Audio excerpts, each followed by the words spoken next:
And good evening, I'm Erin Burnett. Out front tonight, will the real J.D. Vance please stand up? Tonight, an exclusive interview with J.D. Vance's former classmate and close friend, Sofia Nelson. Someone Vance refers to lovingly as Sophs in some of the more than 80 emails they wrote each other that Nelson has shared with Out Front. Now, most of these emails have never been seen before, and they are emails in which Vance writes openly about hating Trump. He goes after some Trump supporters as racist, and he even goes so far as to say he hates police. We're going to dive into these emails, along with our many questions for Sofia Nelson in just a moment. But these revelations come as Vice President Kamala Harris and potential running mates see an opening when it comes to J.D. Vance. Here's the governor of Michigan, Gretchen Whitmer, just moments ago at a Harris rally. He's scared of us. Because Democrats, we want everyone to have a seat at the table.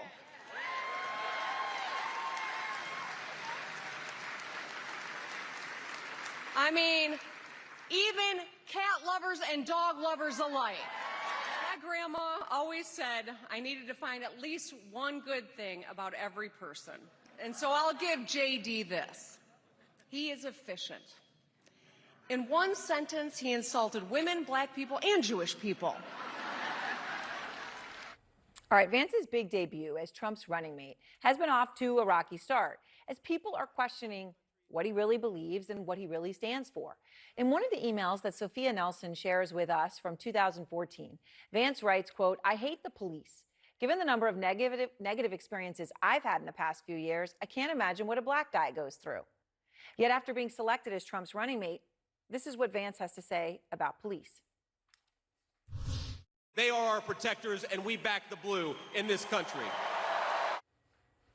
And then there's another email. This one's from 2016. It's never been made public before. J.D. Vance writes this about Trump, quote, "I hate him and what he represents." Well, of course, that we now know to be very different from how Vance speaks about Trump now. President Trump represents America's last best hope to restore what, if lost, may never be found again. And Vance has also spoken disparagingly of Trump supporters. So this is a 2016 email that he writes to Sofia saying a, quote, "disproportionate number of Trump supporters have, quote, racially offensive views." Those are the same supporters, of course, he is now courting himself. I love you guys. I love you. I wouldn't be here without you. All right, out front now, Sofia Nelson, Vance's former Yale classmate and a close friend. And this is Sofia's first national television interview and an out front exclusive. Sofia, I really appreciate your taking the time here to share these things. And I know that, you took a lot of thought to decide to do this. You and J.D. Vance, of course, were friends, close friends. So I understand you're a transgender public defender in Detroit. Vance now is one of the Republican Party's staunchest culture warriors. So when you look at what you're seeing now, Sofia, J.D. Vance running as Trump's vice president, do you see any of the same person that you knew in law school? First of all, thanks for having me tonight, Erin. No, I don't see any of the man that I got to know and care about. It's really heartbreaking to see him become so callous and divisive. So I want to go to some of these emails that we're grateful you shared. I think it's important for people to understand, Sofia, who he is and who he was. So one of your emails from him, and this never before published, Vance says in November of 2016, and I quote, "I really see the racially offensive views of Trump's supporters, not all of them, of course, but it's certainly disproportionate, as coexisting rather than driving his support." I guess let me just ask the question to you this way, Sofia, then, because this is an email and you had many conversations with him. Did Vance believe that Donald Trump himself was racist? My understanding is that he certainly did, yes. And so, do you recall any of the conversations you had, the two of you, on topics like that? I mean, in a series of emails that I've shared with you, he's called Trump morally reprehensible, a very bad man, and he indicated that he wishes Trump would tone down the racism. That all indicates to me that Vance was well aware that Trump trafficked in racism, and that certainly not all, I agree with JD there, not all of the people that voted for Donald Trump are racist. I know that, certainly there are many people who voted for Barack Obama and then voted for Donald Trump. However, there is extreme undertones of prejudice, racism, transphobia, homophobia, Islamophobia that drive the MAGA movement, and is now something that J.D. Vance himself is trafficking in.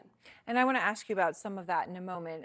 First, though, on the issue of race, I know that Vance expressed to you an openness on the issue of reparations, which obviously is anathema to the Trump position, the MAGA position. He also expressed to you sympathy for the Black Lives Matter movement.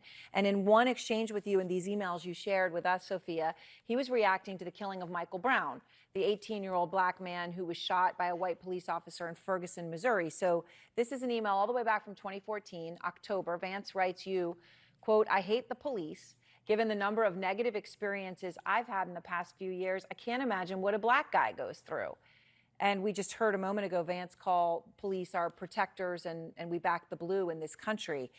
But Sofia, for you, how passionate was he on the issue of police bias and brutality?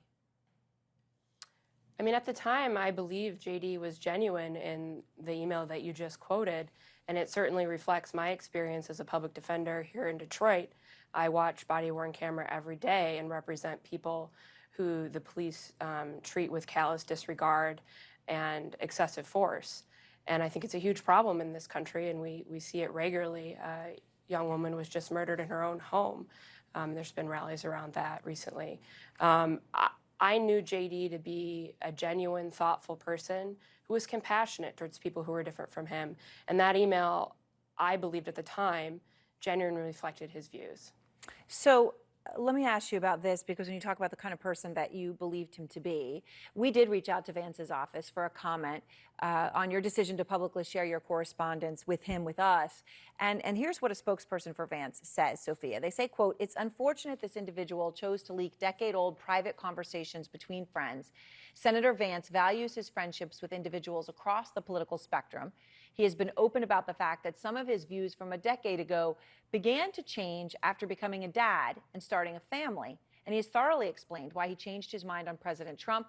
Despite their disagreements, Senator Vance cares for Sofia and wishes Sofia the very best." Now, I want to ask you about that last sentence in just a moment, Sofia, if I may. But first, what he's saying here is that these issues, of which we've touched on some, from reparations to the police to racism, that this all changed because he had a family, because he became a dad. Do you think that that could be the case? I mean, I don't live in J.D. Vance's head, obviously, but what I've seen is a chameleon, someone who is able to change their positions and their values depending on what will amass them political power and wealth. And I think that's really unfortunate because it reflects a lack of integrity. This isn't someone who evolved on one or two issues and with new information. This is someone who has changed their opinion on literally every imaginable issue that affects everyday Americans in this country, and changed the way they speak about people. So the J.D. Vance that I was friends with for over a decade was compassionate, and we frequently disagreed. That's reflected in the emails. But he always approached conversations with respect and kindness, which I think is so essential. And what we've seen with Donald Trump is a callousness and a cruelty in the way he talks about people. A bullying, right? He's a bully, and he calls people names. And when J.D. decided to run for the Senate in 2022, he started adopting that similar persona, so anathema to who he used to be. And it's reflected in his Twitter. It's obviously reflected in the cat lady's comment. And it was reflected in our interpersonal communications in the end of our friendship. He just started talking in this divisive, dismissive, and cruel way about people who were different from him. And that's just not the person that I used to know. So I want to ask you about that. First, I just want to say he wrote about you. He did feel a deep connection with you. I just want to emphasize, you're talking about a 10-year friendship. 10 years is a long time to have a deep friendship with a person. You would think you know them well. He wrote about you, Sofia, in Hillbilly Elegy. He says, he's talking about a class, and he says, "One of those classes, a constitutional law seminar of 16 students, became a kind of family for me. We called ourselves the Island of Misfit Toys, as there was no real unifying force to our team. a conservative hillbilly from Appalachia, the super smart daughter of Indian immigrants, a Black Canadian with decades worth of street smarts, a neuroscientist from Phoenix, an aspiring civil rights attorney born a few minutes from Yale's campus, and an extremely progressive lesbian with a fantastic sense of humor, among others. But we became excellent friends. Now, just to be clear here, Sofia, the last friend he describes is you. All right, he describes you as the extremely progressive lesbian. And a day after his book is published, he writes to you. He calls you Sophs, which I guess was his nickname for you, and apologizes for referring to you in that way. And he goes on to say, I recognize this may not accurately reflect how you think of yourself, and for that I'm really sorry. I hope you recognize that the description came from a place of ignorance when I first started writing years ago. I hope you're not offended, but if you are, I'm sorry. Love you, JD. So, you know, when you think about that, what does that say about the person that you knew and the support that he, I don't know, was it explicit or implicitly gave to members of the LGBT community?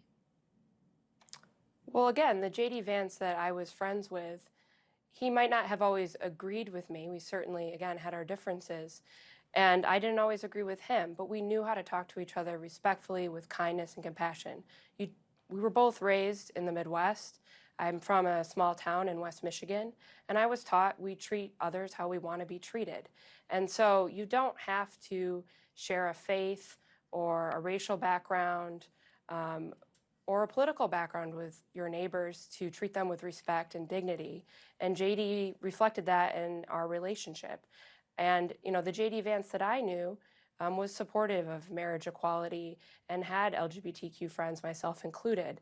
And when I had gender-affirming surgery in 2012, JD, you know, delivered me baked goods when I was going through my recovery. Again, he didn't necessarily fully understand a transgender identity, and that's fine. I don't need everyone to do that. What I need from people is a sense of decency and respect, which is, you know, consistent with the Midwestern values that I was raised with and why I returned to the Midwest. I've lived here since 2013. This is where I was raised. And the Rust Belt is filled with a diverse group of working class people who, again, we don't always agree on tax policy, on whether we're cat or dog people, but we know how to treat everyone with kindness. And so when you talk about that he brought you baked goods when you went through gender-affirming surgery, and I know, Sophia, you're saying that was 2012, so then you had a long time of being friends. My understanding is when Vance came out in support of a state law banning gender-affirming care in 2021, which is when he did that, and he's now since proposed a national ban. He's called that surgery that you went through gruesome. Can you share with us how you ended the friendship with him? I mean, I never explicitly said we're not friends anymore. And I want to be clear, I still care about JD and Usha and their family. You know, deep down, part of me is hopeful that he'll snap out of it or something. I don't know. But that was incredibly hurtful, and I communicated that to him. I communicated that I was disappointed, that I was hurt, and that I was scared. Because I remember what it's like to be a kid and think there's something wrong with me, and it's terribly scary. And I thought, I'm never going to be able to be my authentic self because it won't be safe, I won't be accepted, I won't be able to get a job. And I tried to explain that to him. You know, I told him what I went through as a child in response to his public support of criminalizing access to gender-affirming care. And he was very dismissive. And again, the tone that I had, you know, been the basis of our friendship across political differences had completely shifted. He had gone from a compassionate, thoughtful, kind person to mimicking Donald Trump's derisive cruelty. And, you know, I have many family members and friends who are independents, who are Republicans. But here in the Rust Belt, we treat everyone with kindness. And that's just, I think, a core value. And it's a core value that JD Vance has turned his back on in order to amass money and power. So you mentioned the family and that you wish JD and Usha well. I know you know her well. You attended their wedding, right? She was that super smart person he's referring to in the book. She was once a registered Democrat, recently worked at a San Francisco law firm, as you well know, Sophia, that describes its culture as, quote, radically progressive. She did clerk, though, for more conservative Supreme Court justices. I mean, there's just so many people who are so curious about her and who she really is and what she really thinks. And she's being subjected to all the things women are subjected to, you know, whether she colors her hair and her makeup and all those things that people do. What can you tell us about her? Do you think she believes in what her husband is currently saying? Well, I don't think anyone knows what JD or Usha believe because they have literally changed their principles on every imaginable issue. However, I was never as close with Usha as I was with JD. I will say that the woman that I knew was also incredibly kind and brilliant, a really hard worker, and someone I understood to be kind of a centrist technocrat, and leaning left of center, I would say. Someone who, it's come out publicly, was very upset and frightened by the events of January 6th, as was JD at the time. And so what I think is reflected in both of their changing of their principles on every single issue is that their core value is amassing money and power, not the integrity and kindness that I think are core values of everyone in the Rust Belt. Sophia, thank you very much for sharing all of this with us. I know you did it after great consideration, and I appreciate it. I know everyone watching does too, so thanks. Thank you for your time, Erin. And yeah, absolutely. This was a difficult decision for me because, again, I do care about JD, and I'm a private person. I've never been on national TV before. This is, not comfortable for me. But I thought the American people had a right to know, and I thought trans kids needed to know that these MAGA people, they're not actually scared of you. They don't think there's anything wrong with you. They're engaged in political opportunism, and you're going to be all right. All right, Sophia, thank you. Thank you.